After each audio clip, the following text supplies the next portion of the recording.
What's up, guys? Today I want to share a quick tip on adding some volume to your eyebrows, getting beefier brows, adding some fluff to your tufts, if you will. Okay, let's just go ahead and get started. So this tip comes after briefly mentioning it in a tutorial I uploaded recently, which was meant to be funny, but also a little useful, so I hope you got something out of it. But I talked about this backcombing my brows thing. And for the longest time, I've been using my Anastasia Dip Brow Gel in the shade Medium Brown. I love it because it has a little bit of a thickness to the formula, so not only adds a beautiful pigment and richness to your brows, but it adds that thickness, a little bit of volume, and it also sets your brows in place throughout the day. Like, you do not need to worry about stray brow hairs with this thing. Now, in that video, I used this to backcomb my brows. I first ran the brush through my brows one way, the normal way, and then I actually ran them through my brows the opposite way. And I found that doing that, letting them dry in that way before then going back over in the normal direction, adds so much more volume to my brows. However, what I had been running into, especially the faster or more casually I was going about this, is that using something like this, at least in this shade for my brows, it's darker, which I like, but it can easily get out of hand when I do that. So I was trying to find some alternatives, ways that I could backcomb my brows without going overboard on my gel, and I've landed on a solution that I wanted to share with you guys. It is to use eyeshadow primer, specifically a primer that is relatively colorless, like it shears out across the lid, something like an Urban Decay eyeshadow primer potion. I think Milani might still make one that is very similar. Smashbox's 24-hour eyeshadow primer, if they still make that one, is very similar. Basically, you just want something that is relatively transparent when it dries down. Don't go reaching for your MAC paint pots like I typically do. You want something that is like very thin and transparent. And the method is pretty simple. It's basically doing exactly what I just described with my dip brow,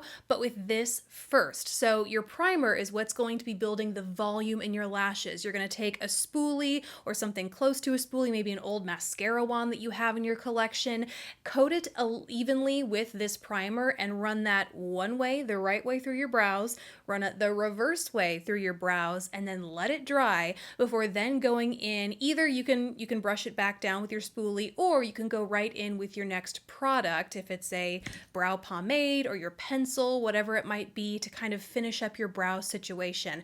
But I've just really been loving the additional volume that an eye primer gives to my brows without adding additional pigment. If you were worried before about the dip brow or whatever your gel of choice may be, you definitely don't have to worry about it once you start using an eye primer. You can also definitely use this in conjunction with a brow pencil or whatever your preferred method of filling and shaping your brows is.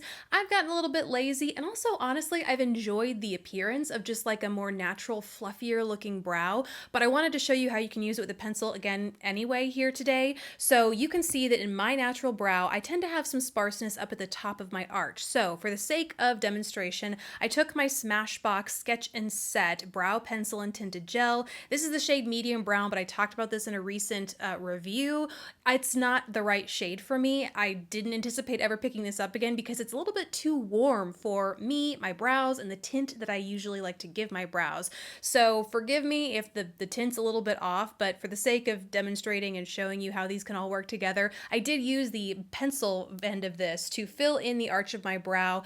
After I did my primer, you can do it after, you can do it before if you like to, and I would actually recommend doing it before if you're using like a felt tip, one of those felt tip brow pens to fill your brows in, but figure out which order works for you, and you can see that whether you're using a brow pencil, a brow pen, like this is a technique that you can use to add the volume, even if you are using other things to actually like outline and build the shape of your brows too. Now, I don't know if this technique is new. I apologize if somebody else has done it. I'm just not aware, but this was the first time that I was trying it just in an effort to kind of solve my current beauty issue, so I wanted to share it with you. It does strike me as being kind of similar to what it seems like soap brows do. I have never tried soap brows myself, but I liked the idea of adding volume. It seems like a much more involved process than I'm willing to do in order to get more voluminous brows. But I'd love to hear from you guys. Have you tried something similar, or do you have something else that you think works better for you? Let us all know down in the comments, because we're all looking for brow tips here, clearly, and I'll see you in the next video, guys. Thank you so much for watching. Bye!